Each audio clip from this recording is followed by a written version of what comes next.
Good morning, it's Lisa with Lisa Heal Yourself, and today I want to talk about the stress response and how we can stop it.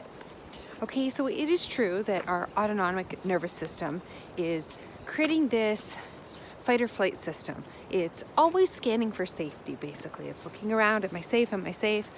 Everything you do, am I safe, do I feel okay, what's going to happen, right? It is searching for potential danger and keeping you in this constant sort of scanning mode, in this looking mode, in this high alert mode, right? So any change that we make, here's the good news. Any change that you make to your patterns, to your stress response at all, can stop it and can create positive change.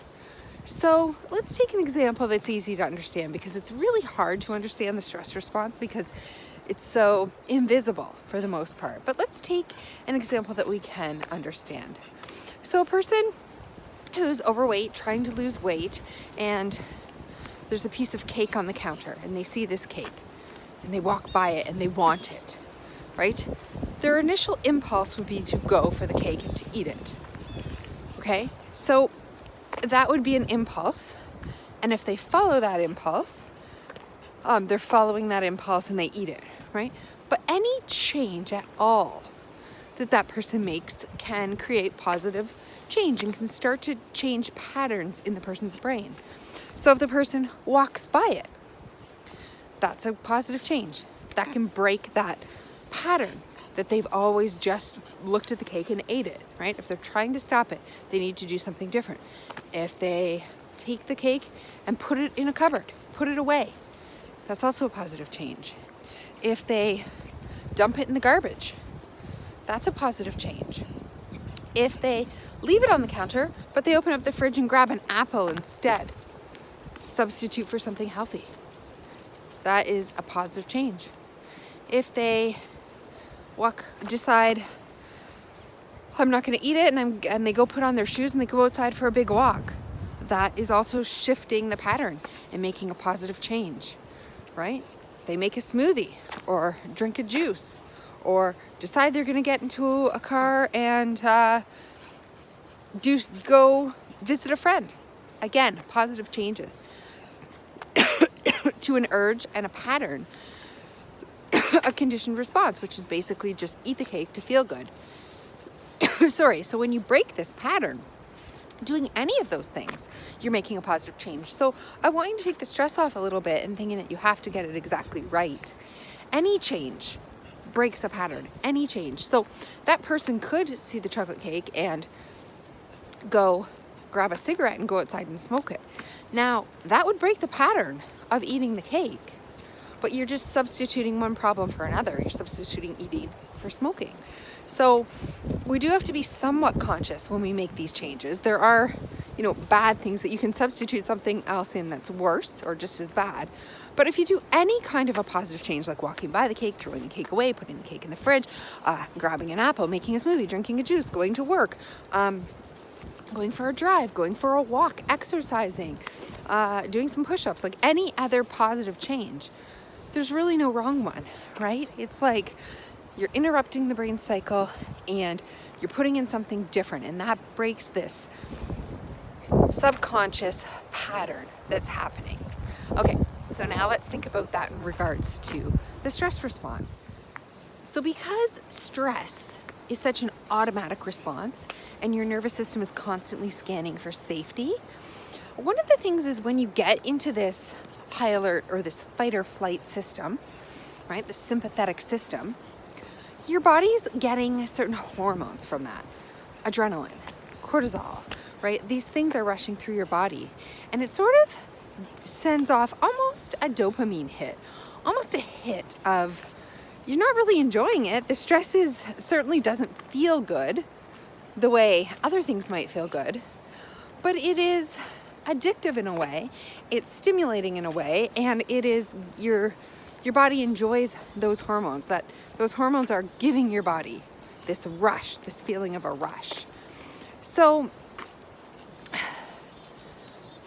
nervousness and worry and dread and being on high alert is also the same thing, though, as excitement. And anticipation, and in a good way, right? It's the same, but a different interpretation of the feelings and the hormones that would be flooding through our body. So anything that we can do to break that stress, if we can't come down, like it would be nice to, if once we notice it, become aware and then change our behavior to calm our bodies. But if you can't go straight from that, let's be excited. Let's be happy. You can dance. You can laugh. You can run. Going running. You can exercise. You can do cardio, HIIT. You can do all these different things. So in this case, you don't want to give into your impulse of turning to a drug or alcohol or anything like that would stimulate the system or even alter your state so that you don't have to feel what you're feeling. That's not what we're going for here, right? So these are destructive behaviors that sometimes people substitute, and sometimes people will go from this problem to that problem. So we don't want you to develop a drug problem, a drinking problem, a gambling problem, all these other things that kind of set off that same dopamine response in your body, that same kind of hit that you're looking for. Sometimes this heightened sense of alertness and scanning for danger can also be substituted with other negative emotions like anger and jealousy or rage or other things. So we also don't want to substitute one negative emotion for another, right? So mindfulness is really key when we're talking about the autonomic nervous system. First thing is always stepping back and becoming aware. What is happening? Oh, right. I'm in an alert state. I'm triggered by this pain. I'm triggered by this person. I'm triggered by this relationship. Triggered by this event that's happening, this conversation that's going on, this symptom that is pulsing or burning or buzzing or throbbing or itching or whatever the symptom is doing, right? So you're triggered by it, you're looking at it, and you're about to have a reaction to it, right? This reaction is autonomic. It's automatic, really. Because it's automatic, it's part of a pattern. It's part of a subconscious pattern. So any time that we're playing out a subconscious pattern, we need to stop and become aware. Just like that person who was about to eat the chocolate cake and realized this is only a pattern. I'm not even hungry. I just ate dinner. This has nothing to do with being hungry, right? This has everything to do with a subconscious pattern that I need that cake, that cake equals love, that cake equals safety, that cake equals feeling good, that cake equals something, right? Avoiding the pain. So this is a subconscious pattern that person needs to break. And anything that he does that's positive in a different direction will help to break it and retrain the brain. As long as we're making any kind of other choice, we're first aware and then we're making any other choice that's positive, right? We're not substituting one bad thing for another. We're turning it into something that is going to be beneficial for us in some way. And we don't have to get it exactly right. There is no exact answer. So a lot of times our initial reaction to this stress will be to react. And usually our reactions are going to be to yell at someone or to get agitated or to get angry or to say or do something that we're going to regret, to cry, to go into victimhood, to do whatever. It's like this impulse that we have. It's a subconscious pattern that we have that keeps us stuck. And usually it's a reaction because we're feeling out of control. We do something kind of out of control.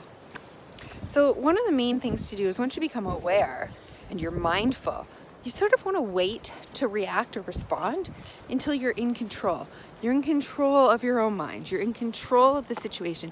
You're aware that this is a pattern. You're aware that you're in a automatic type of situation. You can feel its beginning and you're fully aware.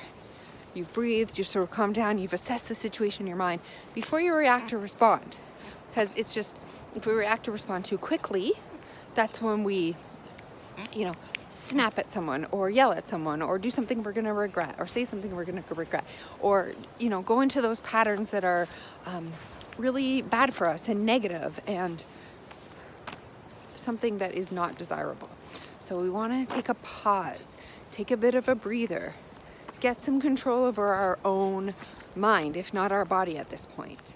Okay, so once you've done that, the goal now is to replace it, to replace these thoughts, to replace this pattern with something that feels good, something that feels safe, something that feels more loving, right? So you can do anything here.